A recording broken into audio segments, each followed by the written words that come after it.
Hello, everyone, and welcome back. As always, I'm your girl, Candy Washington. And so, before we dive into today's episode, which is reviewing the episode number 1 of season 8 of The Real Housewives of Potomac and giving our thoughts and conspiracy theories about what this upcoming season will entail, be sure to like, subscribe, and share. As you come into the room, be sure to drop your candy cane, say hi, where you're listening from, and any questions and comments that you have. So with that, let's go. So this is my overall thoughts on the season and the season premiere. So this is what I figured out.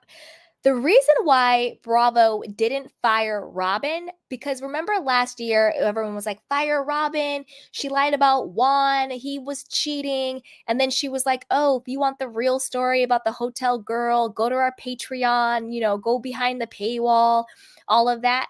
Well, the reason why Bravo didn't fire Robyn is because they now want the ratings, the clicks, and the views for the aftermath.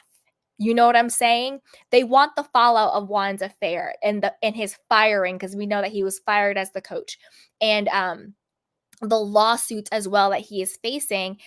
Bravo wants the juice. They want the money. They want the clicks. They want the views. They want the ratings of all of the fallouts of the aftermath, right? Think Sandoval. It's like if Bravo would have just fired Tom Sandoval ahead of season 11. But it's like, no, wait a minute. We need people to come and be held accountable, and we want answers. So I think that's the reason why Bravo didn't fire Robyn, is because they want to cash in on the aftermath of everything. Shout out to Foxy in the Suite. What's up, sis? Hey, Candy and everybody. Hey, the Court of Public Opinion. Thank you so much for being a channel member. What is up, sis? Hey, Candy. Hey, Foxy. Hey, Velda. Oh, this is Robyn needs to be on here so she can be grilled and roasted well done. Exactly. Fox says, why fire her when she finally have a storyline? Exactly. Hey, Darren. Darren says, hey, Candy. Hey, sweetheart. Just wanted to give a couple shout outs real quick to, my candy canes. So that's why I think Bravo was like, no, we're not going to fire her. We're going to milk it. We now have a cash cow. Hey, chocolate chunks. Hey, what's up, sweetie? How are you? Thank you for being a channel member. Okay, so that's what I think is going on. Now, with that being said, it is so obvious. I mean, obvious that production put Gizelle number 1 and then the rest of the cast on notice. Like, you are on notice. You need to come for Robyn. You need to come for Juan. You need to really step it up. That's why this episode we have, what's her name? Gizelle holding the whole, Ponderosa powwow intervention with Charisse and Ashley, because it's very clear to me, and I'll talk more about this when we get to the slide on Gizelle, that they were like, listen, you were in on the okie doke. You knew she was lying.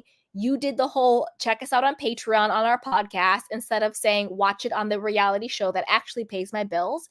So you need to step it up, or you're also on the line, because people were calling for both Gizelle and Robyn to be fired, especially with the whole like deflect gate. Like, oh, let's not talk about what's going on with Robyn and Juan. Let's lie on Chris Bassett. Let's lie on Karen. Let's poke the finger at everybody else. Okay. Now, I personally don't think we need Charisse back in any capacity whatsoever. That's just me. I'm not a Charisse girly. To me, Charisse is still very dry, very stale, very giving bitter Betty. Like, Charisse doesn't give anything to me. I'm not really sure why we keep trying to make Charisse happen. Like, she didn't even get back full time. She's still like a friend of Charisse, like, go off into the sunset. I'm confused. She gives nothing. My prediction, and I hope I'm wrong on this, but I don't think I am. I think it's going to be another dark takedown season. I really do. I really do. One, because we saw the fight that was leaked for the season finale. I forgot who was fighting. It was like another friend of was fighting somebody, another big old fight. And like, I'm so tired of the violence. Like, to me, the violence is exhausting. It's no longer a moment. It's no longer a gag. It's no longer a storyline. It's just sad at this point. So I do think it's going to be another dark one. Also because Like, let's think about Potomac versus Beverly Hills. I think Beverly Hills, it's going to be a lighter, energetically season, and they're going to be talking more about their own lives rather than the takedown. But I feel like Potomac is going to kind of slip back into the darkness of a takedown season, because I think that they just haven't resolved enough. And yes, they were put on notice about Robyn, but I'm not sure they were put on notice about all of the dark things, even though they should have been. Like, in my personal opinion, lying about Chris Bassett, being sexually inappropriate without consent to someone, oh, he met me in a hotel. Like, it was just bizarre and completely ridiculous and completely hypocritical.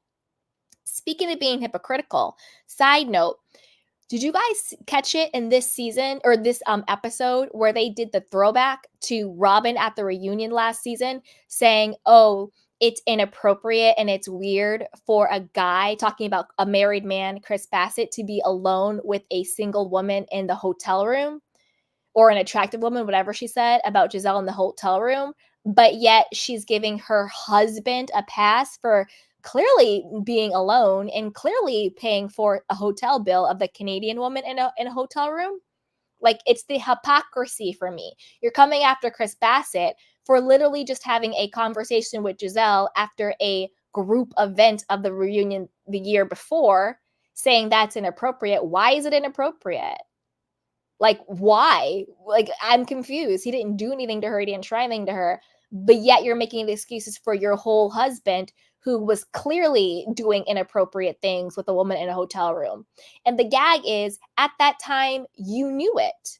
So you were purposely being hypocritical. But we didn't know it because it was after the reunion that everything broke. Remember? That's why Robyn had to go on Watch What Happens Live with Andy Cohen, was because the cheating stuff broke after the reunion.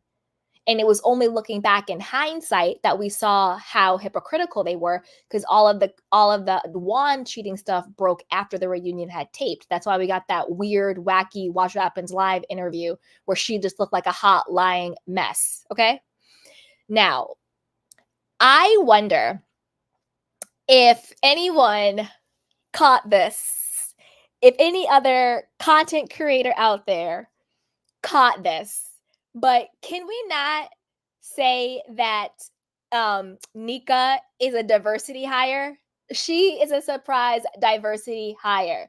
And I'm going to get into it because I'm actually going to go into her first, even though we saw only like foreshadowing episodes of her in this episode. But I want to get into this theory of mine because I haven't heard it yet. So here we go. So to me, Nneka is a diversity hire.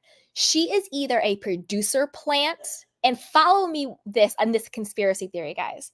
She's either a producer plant and or a Gizelle, Robyn, and Ashley plant. Because don't forget, Ashley is the one who brings her on the show. She's, quote, Ashley's friend. I'm not sure if if the producers are doing this on their own or if it's the producers and them doing this. One, she's coming in too hot and she's doing the absolute most. But the reason why I call her a diversity hire is this. I think she's being brought on the show as payback to Wendy and Ashley because of their colorist claims against the audience, against Robyn and Gizelle, and by default, Production Bravo. Remember how it was this whole thing about how Candice was talking about colorism and Wendy was talking about colorism? Well, they don't like me because I'm dark skinned. The audience don't like us because we're dark skinned.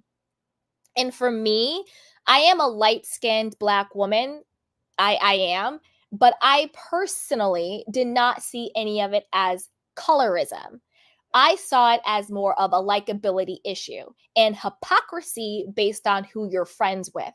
Because to be honest with you, if we're going with the colorist route, they are friends with Charisse, and Charisse is about the same exact color as Candice. And they love Charisse. They brought her on to go against the Grand Dame. And the Grand Dame is, very light-skinned, blonde-haired, lighter colored eyes, just like they are. But they have clowned the hell out of Karen for almost every single season. Talking about, her discovery phase and her perfume, sending the pizza guy to her house because they said she didn't live there. wearing the Uncle Ben pay your taxes t-shirts when Karen was trying to talk about, her financial problems her and her husband were having and how she had to step in and pay the taxes and stuff. They brought in Charisse to go after Karen, brought in allegedly Karen's cheating stuff. So to me, it was never a colorism thing. To me, it was just whose side are you on? Whose team are you on? And just Candice, who to me has become more likable, but she just isn't a likable person because of how she is. People like, oh, she reads her mouth, but I'm like, sometimes you say things that are just like really mean and evil and you hit below the belt, and to me, it was more of a likability issue. And when it came to me with Wendy, to me, Wendy was a little boring. She was a little flat. She was doing the absolute most. She was being really extra. And on the flip side, I don't really like Gizelle or Robyn that much. I don't have anything personally against them, but they're the light-skinned bandits or whatever you want to call it, green-eyed bandits. And I think they have the same problem. They also aren't that likable. Clearly, they lie all the time. They're super hypocrites. They go after people. They go for families and relationships and husbands and marriages, They also don't have storylines, so they poke and prod. They're also not that likable either. So I never saw that, but I think the reason why they're bringing Nneka in is because Nneka is the same, complexion-wise. She's Nigerian like Wendy is. And so I think they're going to have Nneka do their dirty work for some get back. Because as we saw in the previews, Nneka and Wendy go at it. They go at it. And I'm going to get more into what she said about Wendy on Wendy's slide. But they're going at it. Yet to see if she really goes at it with Candice, but I bet she does. I feel like they brought her in as Ashley's friend. Again, this is either production or production and the Green Eyed Bandits plus Ashley, so that they could do the dirty work and go after them. So they can't say, oh, it's colorism, because they're the same color. I think there's some get back there. I really, really do. Thank you so much, Shady. Says, I agree. We don't need Charisse back and the Nneka plant. Thank you, Shady. I thank you so much for the super sticker or the super chat. I really appreciate that. I agree. And I think that, oh man, I just think it's sad because I think that sometimes it gets muddled between what is hypocrisy versus what is colorism, what is likability versus what is colorism, versus, who am I riding with and who am I not versus colorism. So I think she's coming in to basically be a plant for them. But I'm keeping my an open mind. I'm looking forward to seeing more of her own personality. I'm looking forward to seeing her family. She had her whole husband, the $2 million house, the clothes and the house and the family. I'm keeping an open mind until we see more of her. I want to see more of that. You see what I'm saying? I'm going to see more of that. Now, and this is also the thing, like, as unlikable as Candice and Wendy and Gizelle and Robyn are, on the flip side, they're still likable for their own reasons, in particular for themselves, that I don't think has anything to do with color. Like, any aspect of Gizelle that I like, it has nothing to do with her light skin.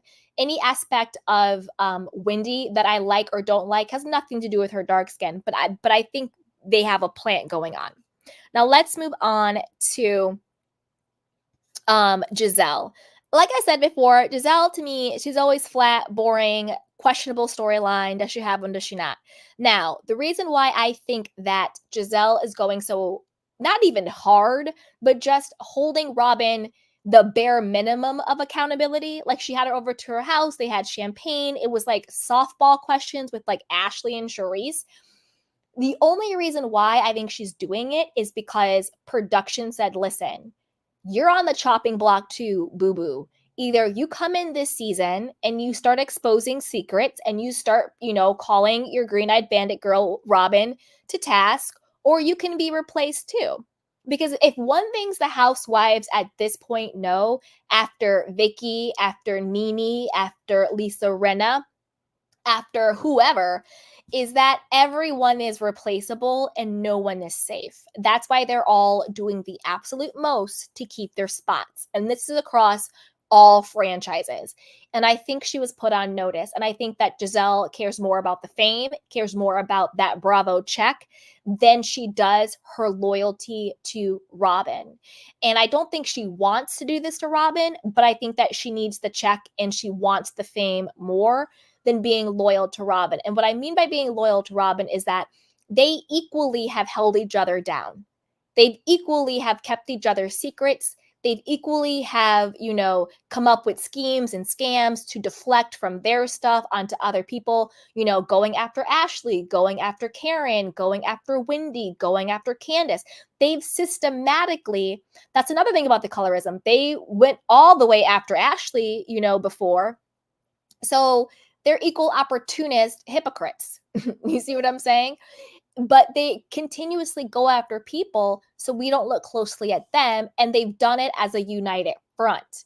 And I think this is why there's been foreshadowing that there's going to be this breakdown of the Green-Eyed Bandits, right? And I think that's going to be at the core. I think Robyn is going to feel betrayed. Like, chick, I have held you down with your fake Jamal storylines. Like, I knew you were not back with Jamal and you were doing that for a storyline, but I held you down. Now you're going to turn around and call me out because you don't want to get in trouble with production. And that's what I think. To me, it is so clear. I think that if Gizelle was not put on notice by someone at production, I think she would be right up there with Robyn. I don't know what y'all talking about. Robyn and Juan are good. They're happy. They're making it through. They're okay. Blah, blah, blah, blah, blah. Everything is cool. What Canadian girl? What blah, blah, blah, blah, blah. You guys are jealous. You guys are crazy. Let Robyn and Juan live. Blah, blah, blah, blah, blah, right? Just like she did last season, knowing good and well, to me, Robyn and Juan's situation has not changed. They have an agreement. They want to be there for the boys. And when Ron had the job, he wanted that appearance of being a family man, a husband, and a father. Because in certain circles, the coaches' circles, the executive circles, it matters. That persona matters. The men who are married have more prestige than the single men or the baby daddy men, right? They have more prestige. And so I think that Juan was really trying to elevate. He was the head coach. He was, working at a great university. And I think to be in certain circles, even though they're still doing their dirt, these men in their circles, they have the wife, but they probably have 5 mistresses on the side. It's about the persona and the image and the look. So I think that Robyn was like, yeah, let's just say we're still together. You do you, I'll do me. Just don't embarrass each other. So I can have a storyline on the show, our fake remarriage, and you can get into that circle of, a seat at the table of certain type of men, because they need to have the wife and the kids and the white picket fence, because the world we live in certain circles, you get further along when you're married, when you're a family person. It's just how it is. Even look at politics, single people running in politics have a hell of a lot harder time than the family man running in politics. It's all optics, right? And so I don't think anything between them actually changed, because they never really were back together in a serious monogamous type of way, right? But I think what has changed is the public perception of them, because now we see how much they were lying and how everything was going down, right? So I think that Robyn would have been right there with her, keeping the lie up. Because don't forget, last season, Gizelle was the one who let it slip that Robyn was the only person whose name was on the house they live in now. So the house we see them in now, Juan's name is not on that house. Remember last season when Gizelle let it slip? Because she thought she was being slick. She thought she was doing a dig at Ashley, when Ashley was like, oh yeah, I'm divorcing Michael. We're getting separated, but he's going to buy me a house. And Gizelle was like, oh no, like, what smart woman would have another man's on the house if they got not together? Robyn's the only person who named on her house. And Ashley and Karen was there too. And they looked shook, because they were like, whoa, wait a minute. Robyn's the only name on the house. And they could tell that even they were trying to like backtrack, because I do think there's a code, right? There's a code. I don't even think they were trying to expose Robyn like that. Even Karen was trying to be protective. She's like, oh, really? What? Oh, no. And then you could tell Gizelle realized how much she slipped up and it was like, oh, I mean, I don't know, but talk about something else, blah, blah, blah, blah. And then you had the next episode where they had to do that cleanup scene where Robyn was just like, oh, it's because of the foreclosure from before, and this way it's just easier, blah, blah, blah. And I'm like, no. His name is not on that house because y'all ain't in a real relationship. And you and your parents are the ones who bought that house. That to me is so clear. Robyn and her mom and her father are the ones who bought that house. And they kept Juan's name off of it for a reason, right? Ridiculous. Now, okay, let's see what else is going on with Gizelle. So I think she's going to still be coming for Candice and Chris. I don't know why. Like, just put a pin in it, Gizelle. Like, stop. Leave Candice and Chris alone. Like, even the blogs now, she's like, oh, I told you so. Because we'll get to it when we get to Candice's slide about the Chris cheating allegations and everything. But it's like, Gizelle, shut up. And it's not I told you so. To me, these are, and I'm going to do another separate video on this, but I'll touch on it right now. To me, these are two separate buckets altogether. This is column A versus column B. There is no correlation between Chris Bassett's cheating allegations, which I personally don't even really believe, against Candice versus Gizelle saying that she felt that he was being, assaulty with her, in a hotel room where she felt so uncomfortable, that he was going to do something without her consent in a hotel room. These are two astronomically different conversations. So for her to say, I told you, literally makes no sense. And Ashley needs to stay all the way out of this conversation because her whole thing was debunked. Oh, he slid into my DMs. No, he responded to a story you did, Ashley, because he was working, trying to promote the place that he was, some hotel or something that he was trying to promote. And he knew he would get more money. He would do a better job if he could get, castmates to come and post. He was not checking for you, Ashley. Like, please shut up, sit down, and have several seats. If you have an issue with Candice, take it out on Candice. But to take it out on Chris is wrong and evil and very, very dirty and very, very dark. And I think this season is going to be dark too. I do. I think this is going to be another dark season because I don't think they got the memo to lighten it up. I think they just got the memo to expose Robyn and Juan. You see what I'm saying? Okay. Now, when it comes to her quote relationship with Jason Cameron, her Bravo PR relationship. For those of you who do not know, Jason Cameron is also a reality star on Bravo. He was on Winter House for 2 seasons, I believe. This is my personal opinion. I personally do not believe Jason Cameron is into Black women.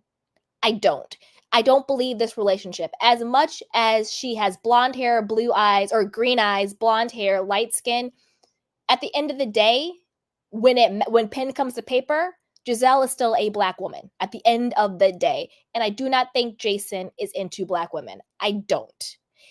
Also, they had zero sexual chemistry. I mean, it was cringy. It was awkward. She was doing that weird, funky dance where she had no rhythm. He was making like at-home sushi. Like, Jason, get out of here.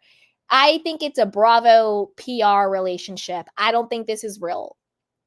I think Jason wants screen time. I think Gizelle wants a storyline. She lives in Potomac. He lives in New York. He is at least 17 or 16 years younger than her, if that, because maybe she's lying about her age. Who knows? I think it's fake. I think it's forced. I think it's very phony. I'm not here for it. It's giving Paige and what's his face? Oh, what is his name? Paige and Craig. Paige from Summer House and Craig from Southern Charm. It's giving fake Bravo couple vibes. I live in a different state than you, but we're so in love. Get out of here. Miss me with it. Very, very cringy. I don't believe it for a second. And I believe Candice when she says, worry about your boyfriend for hire and don't worry about my husband. I don't believe it for a second they're together. Just not one. It was so gross. So gross. So gross. All right, let's move on to the other green-eyed bandit, Robyn. Robyn still with the fake excuses and scripted explanations for Juan being sloppy and exposed by other women. Again, I think that she knew about the stuff. I think where she was pissed was how sloppy he was with it. You see what I'm saying? I don't think it's a committed marriage, monogamous marriage. I think she's pissed because he embarrassed her, and now she is out here trying to make excuses for the inexcusable. That's what I really think is going on. But I don't think it's, quote, cheating. I just think they have an arrangement and they have an agreement. I want to know, like, does Robyn have a boyfriend on the side? Does Robyn have a girlfriend on the side? Like, I want that to be exposed, right? Like, that's what I'm saying. Like, I want to see what is going on with Robyn's side pieces. They need to come out, okay? But let's talk about more about the Juan cheating stuff. So, the reason why I think Juan was fired from his coaching job is not because of cheating allegations with Coach Bree. I think the reason why Juan was fired from his coaching job is very similar to why I think Justin Rose from Salt Lake City, Whitney's husband, was fired from his job. When the job is corrupt and being sued, and a key person in that lawsuit is, quote, famous or a public figure, they want to cut bait because they don't want the smoke and they don't want the public scrutiny. And I'm referring to the lawsuit at Coppin. So Coppin is the university that Juan was the head coach for their basketball team. As we all know, they are facing a lawsuit. I'm not sure what happened to it. I haven't heard much from it. I can go back and see what's happened with it from one of the students who was alleging that he was abused and taking advantage of sexually by someone who was on the coaching staff. It was like a lower level person on the coaching staff, and that he went to Juan and the higher ups and he went to them for help, and basically they tried to cover it up. And so he then went to sue the school for what happened to him. And I think that's why Juan got fired. I don't think they really care about cheating and all of that. I think they care about you're bringing too much scrutiny to our university and these lawsuits. Because I think normally they would have either just quietly settled or quietly bullied the person into shutting up and going away, because that's what these corporations, because a university is a corporation, like they're industries. And so usually these big industry corporate types, they either give you a little money for you to shut up and go away, or they bully you into shutting up and going away. So you're too scared to continue. And I think the fact that Juan was so hype, not Juan himself, but you know what I'm saying? Like with the show and Bravo and the cheating and everything, it was like the perfect storm where they're like, we don't want this smoke, so you gotta go. That's because I don't think they really care about cheating, but they do care about lawsuits. They do care about that. They care about money. They care about donors. They care about PR. They care about their image, right? They care about endowments. So that's why. Now, when it comes to the Canada woman versus Coach Bree, I think with the Canada woman, definitely cheated. He didn't fly her from Canada to Potomac for a picnic and then put her up at a hotel and pay for the hotel to play Scrabble. Like, none of us are dumb. None of us are stupid. Like, he was in a relationship with Canada woman. They smashed, she pretty much said this herself. You know what I'm saying? And it was what it was until his creepy friend tried to sleep with her too. Because do you guys remember there was the allegation going around that Juan and his basketball friends and all of them, they liked to pass women around. and like sexually pass women around. And the Canada girl, remember what she said when she came out with her story? She said that she was in the hotel room and Juan's friend came to the room and exposed himself to her, asking her to do something sexual to him. And she got so freaked out that is actually what made her break up with Juan. And I believe the Canada woman. I think she's telling the truth. I think they do pass women around, and I do think the friend was so gross and grimy that he went up to her hotel room, thinking that she was going to do a sexual favor to him, and she was like, no, like, I've been talking to Juan. I don't know what you thought this was. And she was so freaked out. Like Gizelle, that is an example of a woman in fear of being assaulted.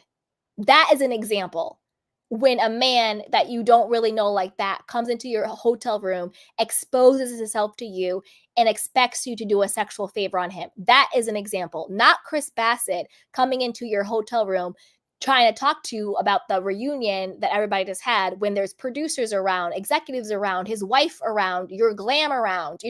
That would be what you're talking about. And that's why I agree with Candice, what she said last season.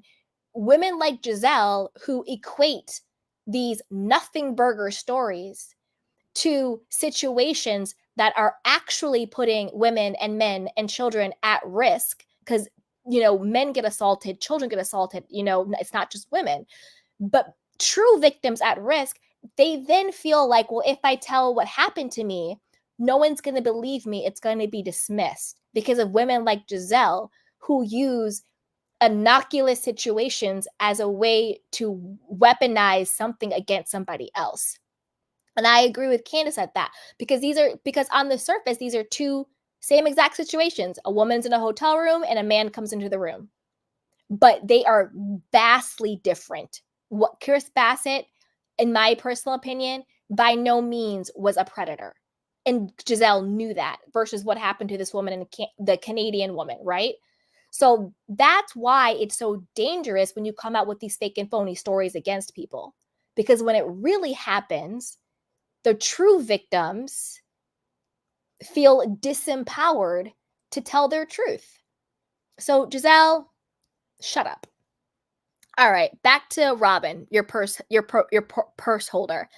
You're not a victim. You did everything dirty right along with Gizelle. Because on this episode, it's foreshadowed that she's in the car and she's like, you guys are trying to make me the villain and I didn't do anything to any of you guys, and go ahead, pile it on. Shut up, Robyn. Karma, chameleon. The only problem is that you are getting your karma by yourself when you and Gizelle should be getting the karma together. But Gizelle will get hers one day, some way, somehow. Trust me on that, because karma knows everybody's address and everybody has an appointment at some point in time. You're just getting yours by yourself, boo-boo. You're not a victim. You're not. You knew what Juan was doing. You went into the agreement with him because you both were gaining from it financially and from optics. And you and Gizelle together went after so many people. You went after Chris Bassett. You went after Candice. You tried to expose Karen for, quote, cheating on Ray when your whole, quote, husband or fiance was cheating on you. You went after Karen relentlessly. You guys have gone after Ashley. The way y'all treated, what's her name? Who is the tall, beautiful model? Oh, what is her name? Anyway, it'll come to me. Put it in the chat box if you guys remember. The one and she was going through a lot of stuff. Y'all dragged her. The way you treated poor Wendy Osefo was horrible. Brought up the Eddie cheating rumors. Again, I don't even believe that those were true, but you guys brought the Eddie cheating rumors to the show. So you guys have systematically pretty much gone against everybody on the show save Charisse. Because I don't think you guys are really that threatened by Charisse. Because Charisse is kind of dried up and washed up. You know what I'm saying? And I'm not trying to shade Charisse, but it is what it is. And so you guys have systematically gone after these other women on the shows, after their families, after their children, after their livelihoods, after their marriages, after their men, after their homes. And you want to sit up here and play victim when it's turned around on you. Shout out to Wendy Williams. She always said it. turnaround is fair play. So you're not a victim. You're just mad that it's now being turned around on you. So I have no sympathy for you at all. I have empathy for your children, your sons. I feel bad for what the people at school say or if they do a simple Google search. But for you, no. No, because you signed up for it in a way of having your whole fake life, okay? So miss me with that. Thank you, Chocolate Chunks. That's right. You guys went after Chris and Monique Samuels. Katie, and Katie was the model. Yes, the way you guys went after Katie was dirty. When Katie was struggling mentally, we all saw Katie was going through a lot. She was going through a lot. And they had no sympathy or empathy for her. So turnaround is fair play, and you're getting what you're getting because of what you did. You know what I'm saying? Like, it's crazy. Get out of here with that. And is the marriage even legal or real? Nobody's seen a certificate yet. Was it a spiritual ceremony? Was it a promise ring? Was it a party? Who knows what the hell it was? Even your own sons, and I'm not talking about children because I'm not that dirty, but even your own sons looked bored and in non-belief at the wedding from the clip we saw. So it's crazy. It's absolutely crazy. All right, let's move on to Miss Grand Dame. Okay. So when it comes to Karen, I think her storyline will be calling out Robyn and Juan and also combating the green-eyed bandits and Ashley and Nneka. Because to me, it's so dirty how they tried to crown Nneka the new Grand Dame. Sorry, you guys. Like, miss me with that, right? Like, there is no other Grand Dame. It is Karen all of the way. 100%. Oh, I need some water. Oh, it's okay. I'll keep going. So, yeah, it's like Karen all the way, right? And to me, it's so dirty and grimy how much they keep trying to come for Karen. Like, leave Karen alone. So I think it's going to be her against them. And then I also think it's going to be Karen versus Mia. Maybe they'll make up in the next episode or two. But don't forget, Mia was the one who got sloppy drunk and was like, oh, yeah, there is this whole rumor that Karen was sleeping with some guy at some store or some restaurant or some crap she was saying. So who knows? But personally, I am Team Karen. I love Karen.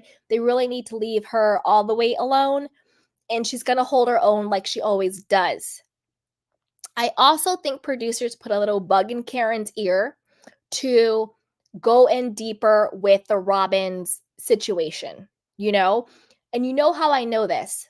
A couple of things. One, and this was a huge tell. Karen, Charisse, and Gizelle, did you notice all three of them used the same exact word to describe Robyn? Some form of delusion or delusional. And I think when that happens, when you have that pattern, it's because that is what they told you to say. That is a narrative, that is a storyline, that is a scripted piece they're trying to put out there. Because when Karen had her little powwow with Wendy and Candice, Karen said, is she being delusional? Is it a delusion? Charisse said, is she delusional? Is she having a delusion? Gizelle used the word, I don't want to call her delusional, but I want to see if she has another perspective on the situation. I don't think that's a coincidence. I don't think that in two completely separate powwows, the HBIC Karen and her powwow, and the HBIC Gizelle and her powwow, and then her little flying monkey Charisse would all use the same exact term unless that was clearly a planted word to use, right? So I think that producers specifically told Karen and Gizelle, Charisse by default, to do this. I personally love Karen. I want to see Karen win. I want to see her shine. She's my favorite on the show. I'm a Grand Dame stan. And I'm just excited to see her hold court. And I think Karen's going to do what Karen does. She's kind of always like the middle ground. She brings the girls together. She keeps storylines intact and she keeps the group cohesive. And I think that'll still be her position, right, going forward. Okay, here we go. Now let's move into Miss Ashley. Girl, I have a conspiracy theory. I do. And I think I think it's right on this one because I kind of said it last year about her and Michael, but now it's really coming to fruition. So she's still messy and meddling for a storyline. She brought Nneka in to go after Candice and Wendy for the colorist claims. We talked about that earlier when we were on Nneka. And I do think there's a reason why they made Ashley bring in Nneka because Ashley was a part of the whole colorist conversation, you know? So I think that was very strategic. I think they would have thought it was too obvious if Robyn or Gizelle brought her in. So they're like, oh, Ashley, you bring her in. Are they actually friends? It's giving Anne-Marie and Kyle from Beverly Hills. You know, that's my number one reference.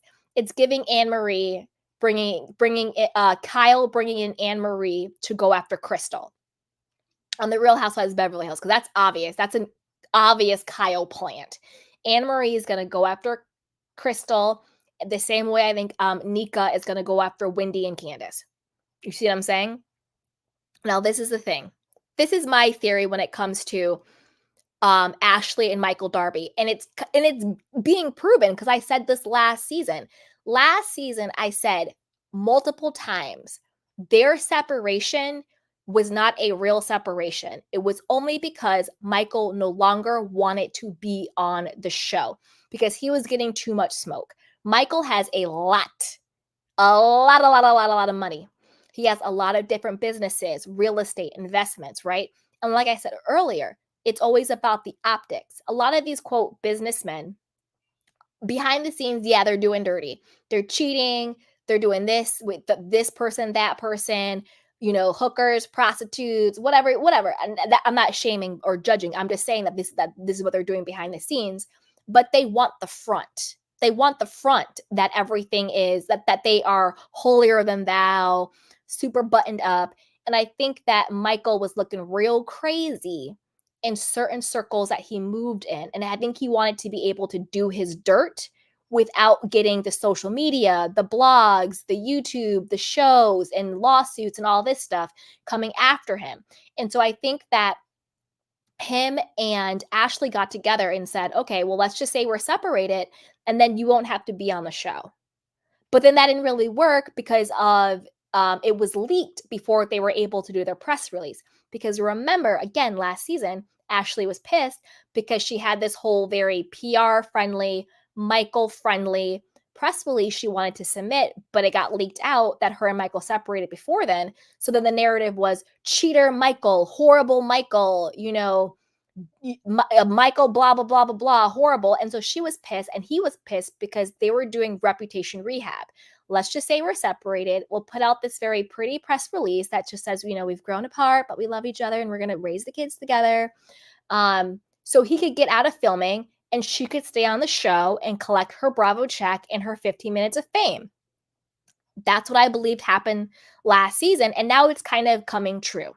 So they're still married. I don't think they're really going to get divorced. If they do, I think it'll be like 5 years from now. I don't see in the foreseeable future them ever getting divorced. I don't actually think they're separated. This is what I think is going on. I think he got her the new house to film in. I think that's her filming house. He's going to keep the little penthouse that he has, that he wants. She was like, I got these kids now and I need a place to film. He wanted the cameras out of his business. And he was like, I'll go buy you guys a house. You can have the house to film in. And then they're going back to business as usual. Because again, like Ashley said, they were not in a monogamous relationship. They were open. You know, they would have people come into their bedroom and they would do this, that, and the third. And she used that as an excuse. You know, I had the kids and then I didn't want to, like, you know, have threesomes anymore or whatever it was. And again, I'm not judging. I think people, you live your life how you want to live it. Do you. It's your life. Have fun. But I think that was just an excuse she was using. I think their marriage is still very much open. I think that she's allowed to do what she wants. I think he's allowed to do what they want. I don't think they're actually separated. I think it was all for a way for Michael to separate himself from the show and for Ashley to stay on the show, because I think she cares more about the fame of being a Bravo celebrity. And not that she needs the money because Michael has so much money, but I do think she likes getting her own check from Bravo. You know, like she said, his name is on the mortgage. That's what I think is going on here. And like she said, I'm in no rush to get divorced. I'm in no rush to take his name off the mortgage. I'm in no rush. Right. You're in no rush because you and Michael planned this. The only problem is your plan got thwarted because your separation got leaked to the press before you put your narrative on it. And when it got leaked, it went negative. You know, Michael caught with women in hotel, Michael caught with other men, Michael caught blah, blah, blah, blah, blah. And then he got mad at you because that wasn't part of the plan. So, Ashley, I see you. You're not separated from Michael. You're still very much married, and it's still very much business as usual. And now you have a new house to film in with your boys. You see what I'm saying?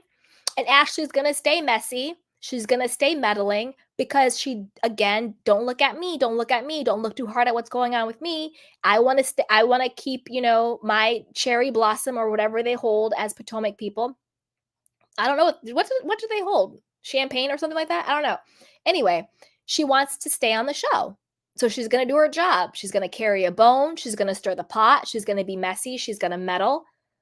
But she wants to keep her private life private with this fake separation. I don't buy it for a second that they're actually separated.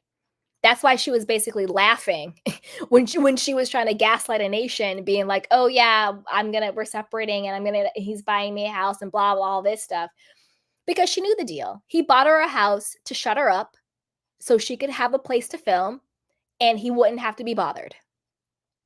That is what is going on here. And it's their marriage is business as usual. You do you, I'll do me, and we'll do each other when we want to. And it's business as usual. She's still getting her money from him.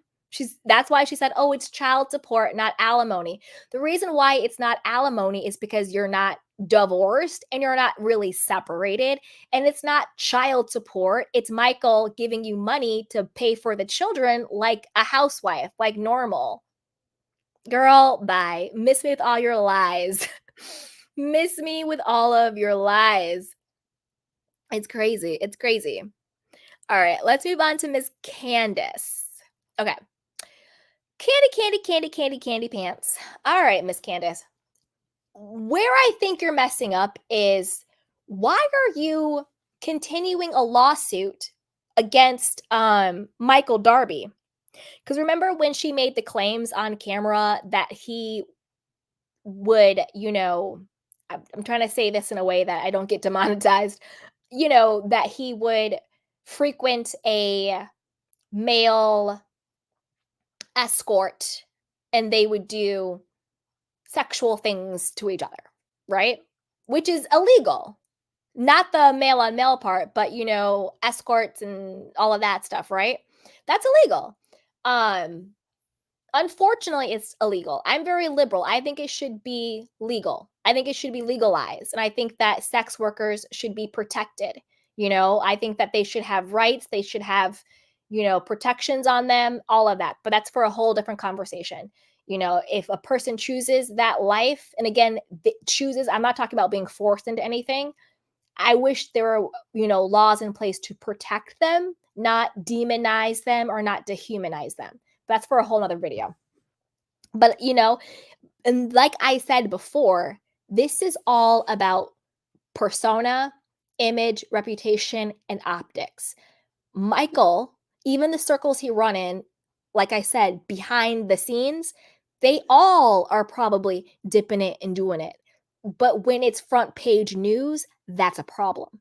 So when it's front page news that on a international television show, like the Real Housewives on Bravo on NBC, which is shown all over the world, and all, if someone is saying that you are paying for sexual favors from a same-sex individual, that's not a good look when you're trying to do multi-million dollar business deals.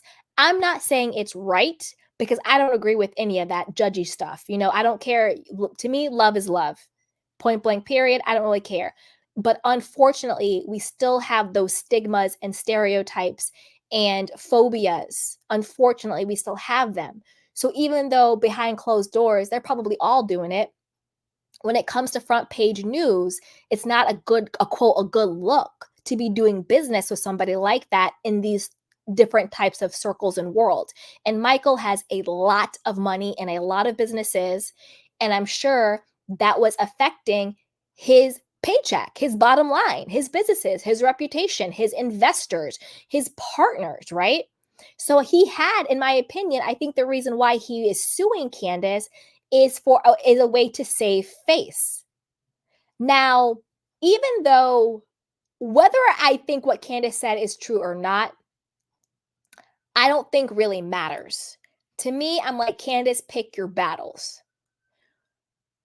If Michael Darby sent me a cease and desist or a demand letter is what you send to someone before you're about to sue them, about suing me over similar or the same stuff that Candice said, I would just say, I am so sorry I said that. I will do a public apology to you. Here's the press release. Send it to who you need to send it to. I'll put it on my Instagram, my TikTok, because at the end of the day, you need to pick your battles. And to me, it is not worth it to go into a legal lawsuit battle with someone who has oodles of money over saying things that, whether they are true or not, at the end of the day, quite frankly, is none of your business and doesn't actually matter.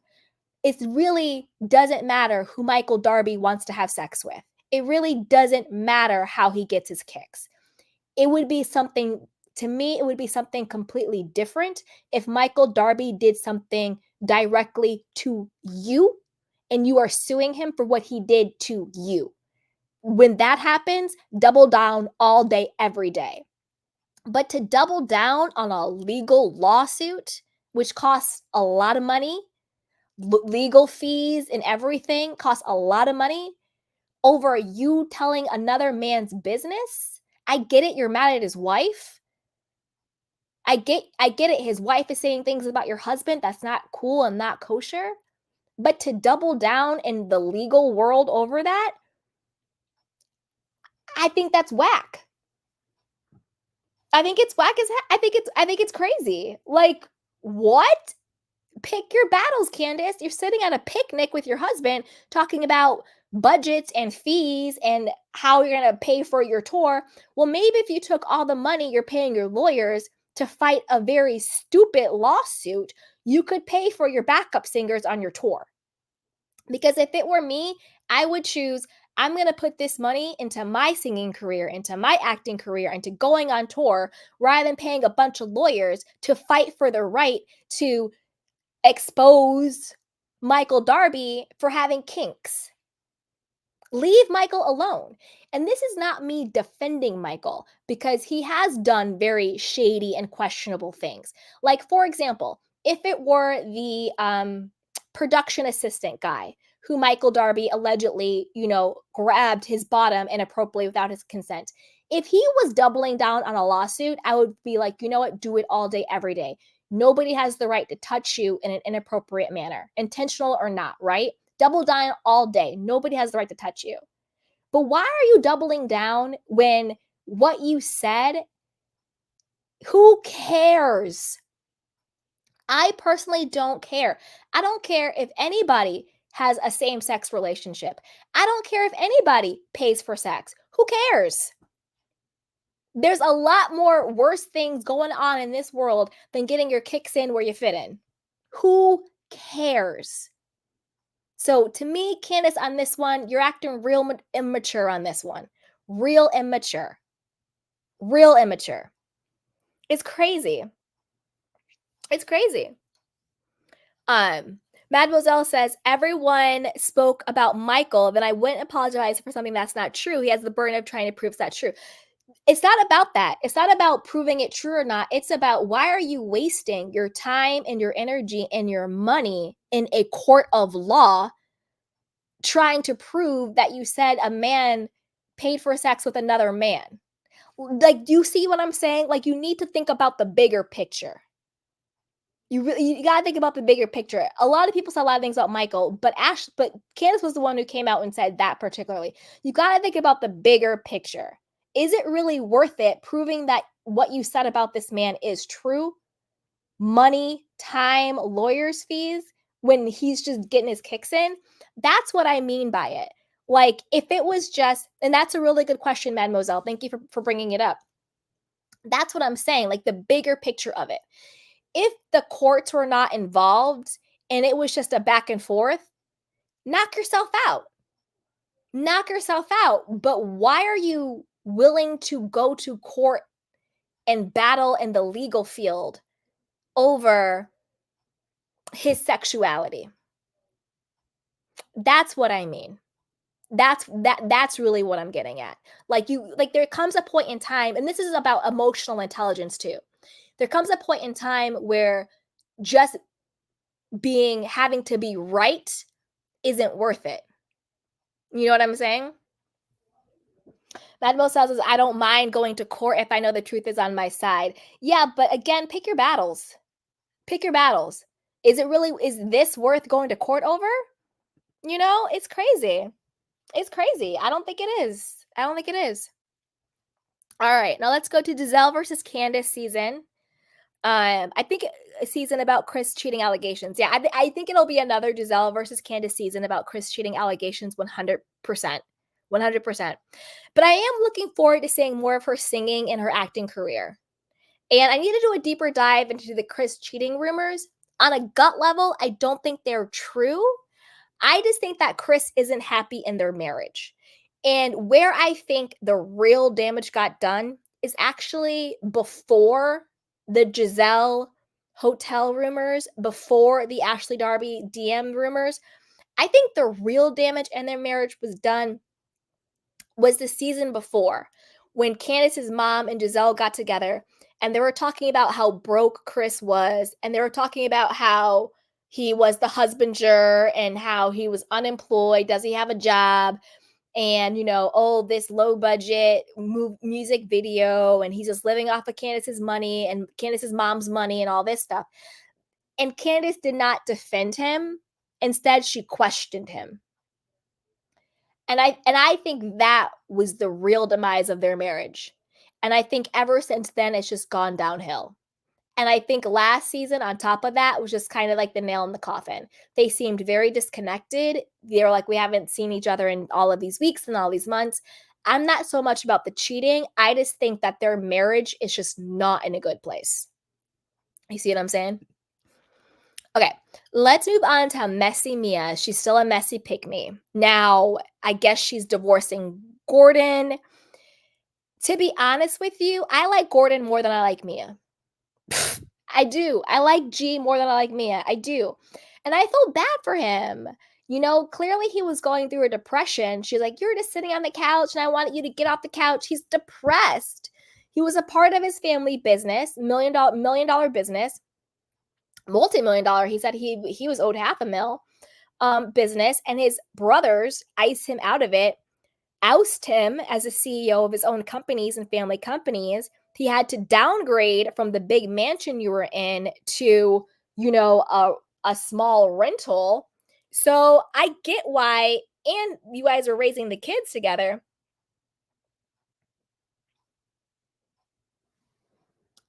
Okay. So I see how stressed out he is.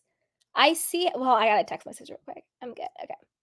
So I see how stressed out he is. And he's probably depressed, as the head of the household, as the male of the household. And he's clearly a provider man. I get how he's depressed. Now he has to take his family to court. Like, this is a reason to go to court. When you are ousted from a multi-million-dollar family business and you're trying to prove your innocence, that you weren't doing embezzling and you weren't doing fraud, this is a reason to go to court. Not Candice and Michael Darby, okay? This is a reason to go to court when you are fighting for millions of dollars and you're fighting to clear your name as a fraud person or embezzler. Now, this is where I stand on this situation. I need to know, are the brothers and his family jealous of Gordon and Mia? Because a lot of times, unfortunately, your number one enemies are in your family. Your number one haters are in your family. So is this a case of jealousy where they were jealous of Gordon? You know, now on the TV show, you know, dipping it and doing it, flashing all this stuff. Are they jealous and this was some get back?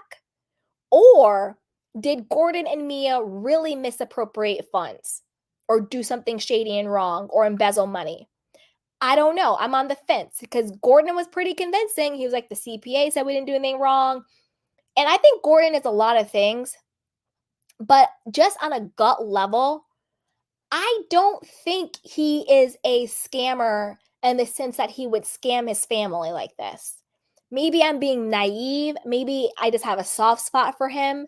But there's something about Gordon, like in his face, there's a deep sadness about what happened, not a defensiveness.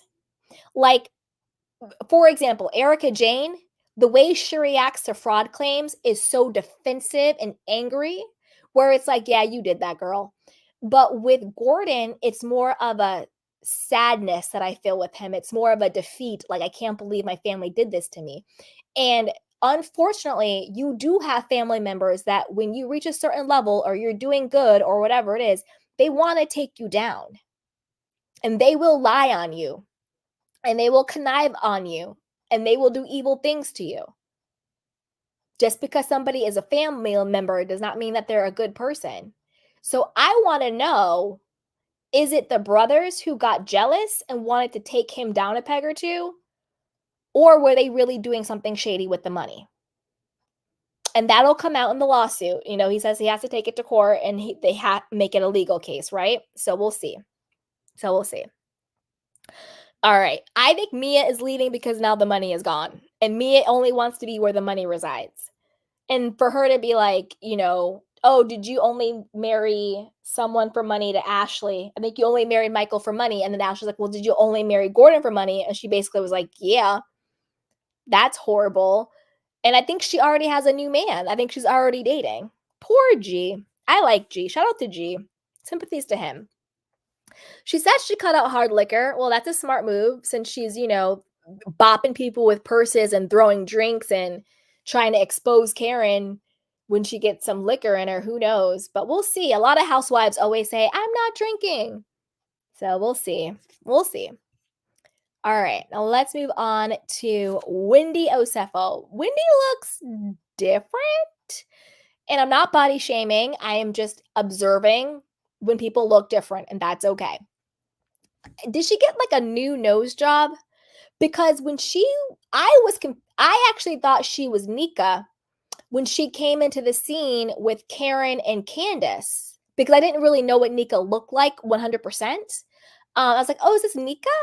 But then I was like, no, that's Wendy. I don't know if it's contouring, makeup. Like they love to just say, oh, it's the contour. It's the contour. Sure. But her face looked different. And we do know she is a fan of plastic surgery, which is, you know, do you if you want to. But she just looked different to me. And to be honest, I hate saying that. That was the most interesting thing about Wendy this episode. I think it's going to spice up, though. I think it's going to spice up.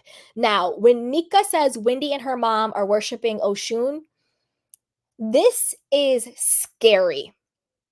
Scary.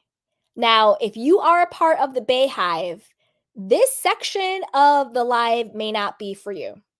But Oshun is the same exact goddess or deity that Beyonce worships and Summer, I think her name is Summer Walker, worships as well. And it's a type of voodoo witchcraft. This is very, very scary stuff. And this is not me saying this. All you have to do is do a Google search. Beyonce, I think her name is Summer Walker, witchcraft, Oshun. It's a type of voodoo type witchcraft that they do, I believe in, and I may be wrong on this. So if I am wrong, I'm sorry. I believe it's like West Africa in the Yoruban tribe, or maybe even more around then area. Anyway, it is witchcraft. It is. And it's very, very scary. They create these shrines to the goddess, and they like do sacrifices and everything, and it's like tapping into that deity power. It's like the goddess of like beauty and abundance and fertility and all this stuff. Now, I'm not personally saying that's what Wendy is doing or that's what her mother is doing. Beyonce herself in her lyrics has said something about, I'm in my Oshun energy. And her Lemonade album is basically an entire homage to Oshun. Like, all you have to do is a Google search it and everything will come up. This is not me saying this. This is literally a simple Google search. This will all come up. It's all on TikTok. A celebrity witch came out and she confirmed about Beyonce and Oshun and the witchcraft and all of that stuff. This is the same exact voodoo witchcraft and the same exact goddess Oshun that they were talking about, that Beyonce worships and that Summer Walker worships, and a lot of people do that. It's very, very scary. Very, very scary stuff. I personally don't mess with any stuff like that. To me, it's God and Jesus. That's it. The rest of this stuff, it's very scary. And it's not what am I looking for? It's not going against somebody's culture or somebody's spiritual beliefs. Like, there are people within that culture who also themselves say it's witchcraft and say it's voodoo. It's very, very scary stuff. Now, I don't know if it's true about Wendy and her mom, or again, if Nneka is just saying that because she is a plant. I believe 100% she is a plant this season, and she's going to go after Wendy, and she'll probably try and go after Candice. And she's either a producer plant or a producer and the Green Eyed Bandit and Ashley plant, because they want to get their get back after the whole colorism conversation. And they're going to be like, what? The new girl, she's Nigerian, she has darker skin, and she doesn't like you guys, and she's going after you. It can't be colorism. You see what I'm saying? It's very slick the way they're trying to do it. So I don't know if Nneka is just saying that because she's on a mission to take them down and to go after them, which is so very vivid and clear to me. That's what this whole narrative plan is. Watch. This season, I'm telling you, Nneka is a plant and she's going to go after them systematically. It's so obvious. So I don't know if it's true or not, but if it's true, this is some dark, spooky, scary stuff. And this isn't this isn't even my conspiracy theory. This is a conspiracy theory that has been out there for a very long time. If you're interested in it and you want to learn more, all you have to do is Google it, search for it on TikTok. The receipts are out there. Beyonce's Lemonade, like I said, her whole yellow outfit is 100% in honor of Oshun. And when she has the whole when she dies underwater and then she comes out in the rebirth, that is 100% saying that you this version of you sacrifice it, and it is now dead, and you are now being reborn through Oshun. It's really scary. It's freaky stuff.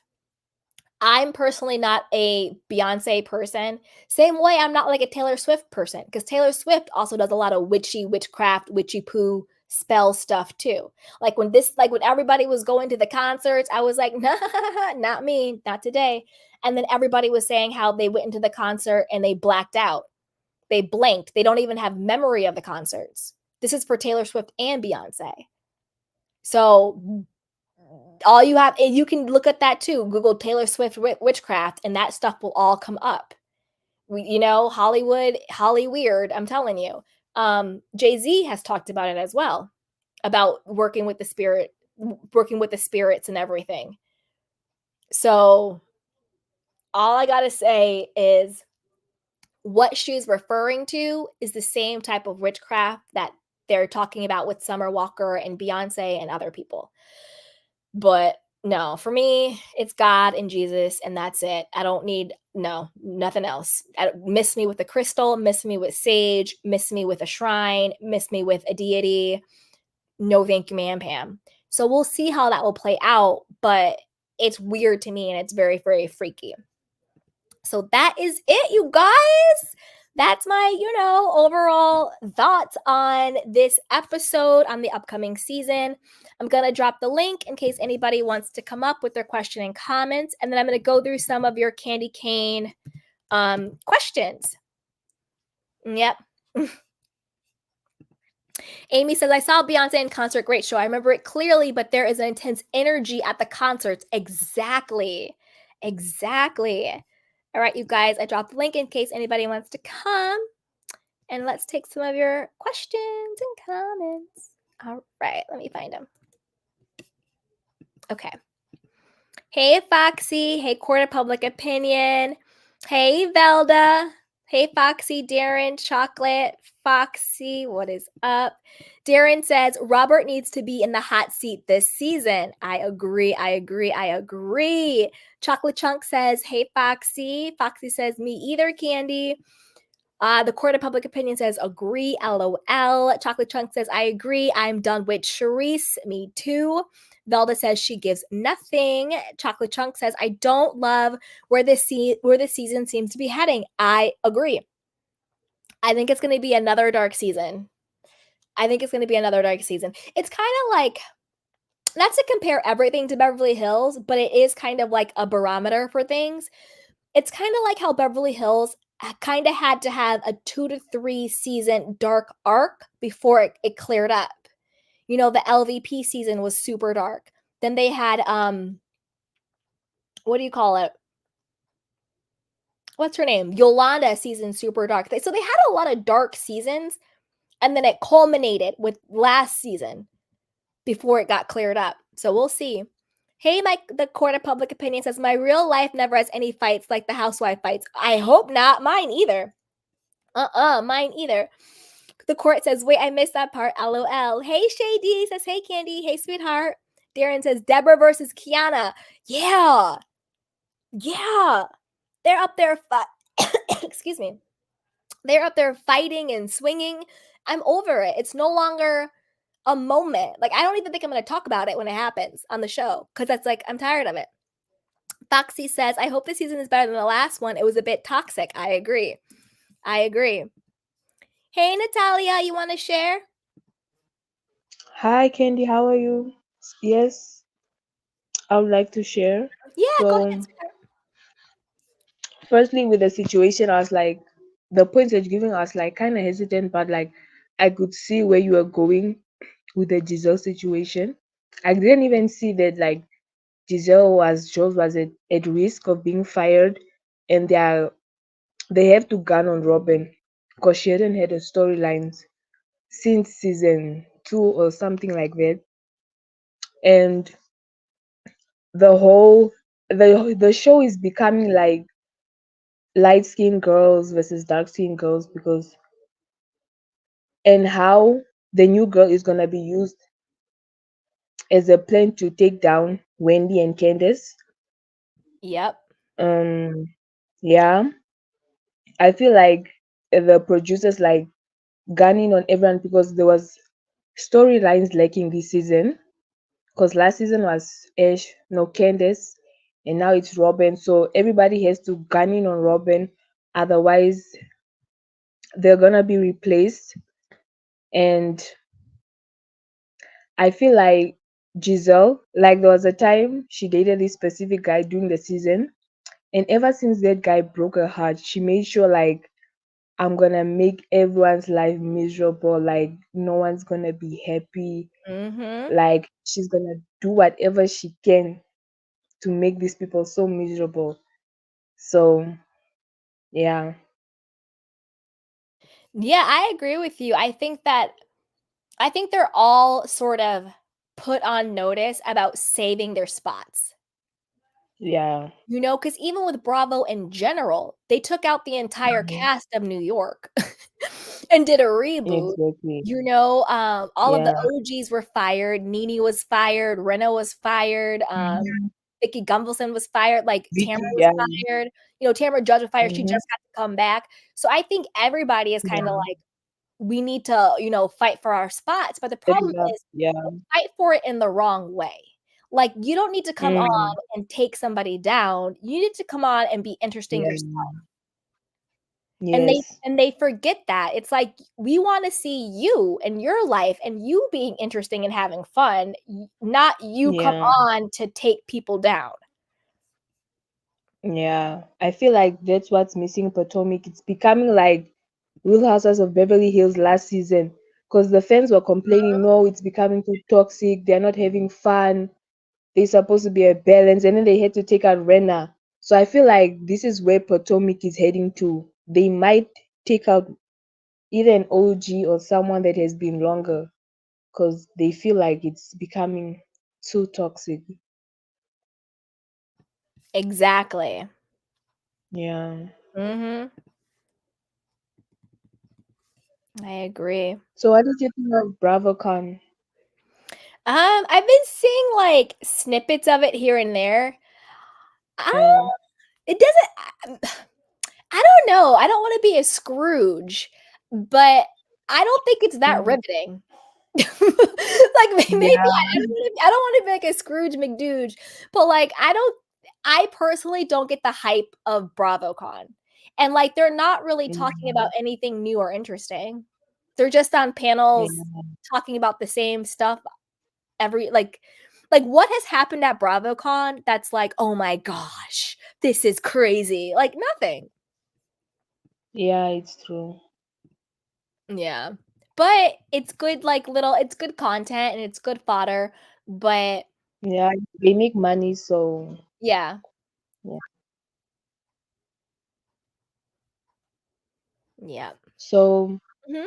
do Go you ahead. think like people have been comparing like Potomac to Atlanta? Because Atlanta is like they've stopped, they're on a halt, so they are saying like Potomac is gonna take over Atlanta. Do you think that's true? That Potomac's gonna take over Atlanta? Yeah, No. No. Because I yeah, also don't like the comparison, like, why does it have to be Potomac versus Atlanta? Nobody says New York versus Beverly yeah. Hills or OC versus This Beverly is Hills. You see what I'm saying? So why does it have to be yeah, Potomac it's really versus Atlanta? yeah, So, yeah, I don't like that comparison because it's inherently racist. Nobody yeah, ever says, "Is Beverly Hills gonna take over the OC?" Never. yeah, Never. So I think Potomac can do Potomac and Atlanta can be Atlanta, and they will either survive or not on their own, not in comparison yeah, with each other. You know what I'm saying? yeah, I see. So Cherise, I mean, she's an OG, but I don't know. I think Cherise lost her touch. Like, what is it? She just lost who she was previous seasons, and now she's reduced to a friend, and she obviously wants to be back on the show, and she's doing whatever she can to be back. So it's unfortunate that she was an OG and now she just became a friend. So Mhm. yeah, I mhm, agree. yeah, and like with Robin, I feel like she's not like in a sense victimizing herself enough because you know when you're cheated on, you victimize yourself, but the Mhm. way Robin is taking it, it's normal, but you're not supposed to take it normal because it's like your job on the show. If you're being cheated on, you're supposed to be the victim and everybody feeling pity for you. Like what happened with Ariana and Tom, she was the victim. Yup. People loved her, so she kind of has to play that victim role because a lot of victims last in the show or last you until a next season. Yeah, I agree. It's like, "Oh, I was the victim, I got cheated on," but I think the reason why no one really sees her as a victim is because nobody believed in the relationship in the first place. And yeah. also, she's not admitting that what he did was wrong or hurtful. So it's hard for you to be the Oh victim yeah, when you're not admitting anything happened to you, yeah. you know? Hmm. Mhm.